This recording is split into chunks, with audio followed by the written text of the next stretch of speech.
ہمیں ایک بات معلوم ہوتی ہے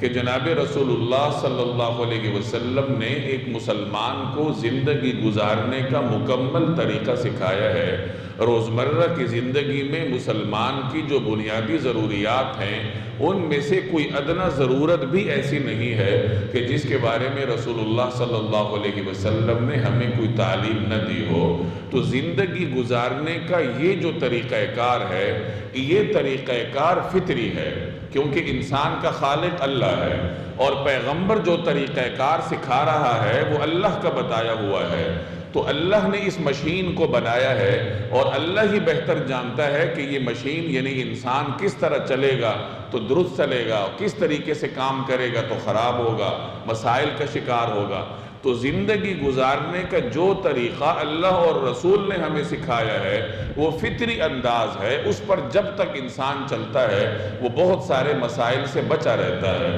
اور جب اس فطری انداز کو چھوڑ دیتا ہے تو انسان طرح طرح کے مسائل کا شکار ہوتا ہے۔